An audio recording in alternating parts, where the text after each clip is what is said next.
Hi guys, good day. I'm here with one of the aspiring candidates of King of the World Philippines 2026. I'm here with Van from Parañaque. Hi Van, kumusta? Hello, gusto po. I'm okay lang po. First time mo bang mag-screening sa national pageant? Yes po, first time ko po. Saan mo na laman yung... Kay Tito Jojo. Tito Jojo po. Oh. So siya mismo nag-encourage sa'yo na... Sumali dito. Yes po. Ano yung mga nilook forward mo dito sa King of the World Philippines? Kahit makapasok lang sa finals, okay na ako. May experience ko lang yung gantong pageant. Kumusta naman yung yung paghahanda mo dito sa screening? 1 week po ako nag-ready, nag-workout po ako, and then nag-practice po ako maglakad. Oh. First time mo ba mag-join ng mga pageant? Pangalawa na po ito. Kasi noona sa Manila Finance Ang. Okay. So, meaning first time sa mismong pageant talaga? Yes po, yes po. Kasi pag sa pageant, pag sinabi rin pageant, there is a Q&A and as well as advocacy. So, ano naman yung advocacy na isinusulong mo or isusulong mo dito sa King of the World Philippines kung sakaling makapasok ka as official candidate? Susulong ko education po. Education. Kasi sa panahon ngayon, mga kabataan, di na po nag-aaral ng maayos. Moron, nakapost na sa social media.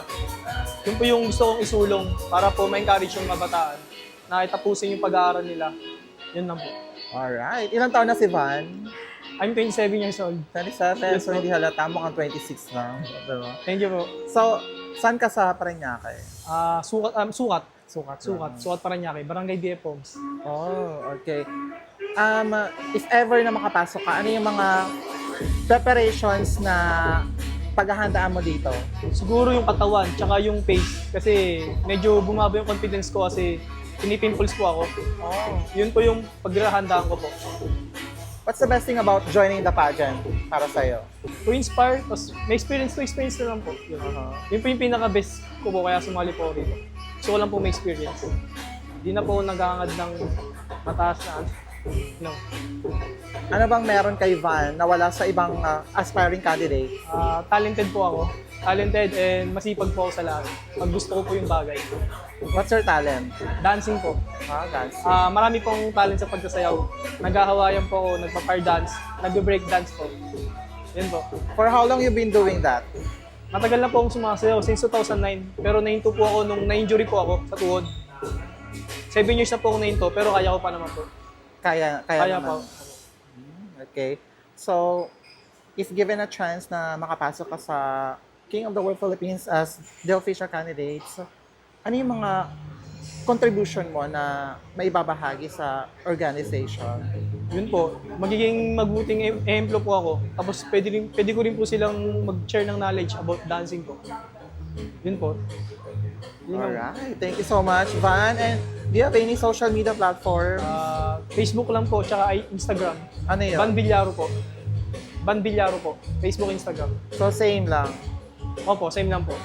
Alright. Thank you. Thank you Message po. mo sa aspiring candidates as well. Message ko po sa nila is try lang po na wag po kayong magdalawang isip, sumali sa mga ganitong Ang mahalaga lang po is nasubukan niyo po. Yun lang po yung matalo manalo, mahalaga na experience po.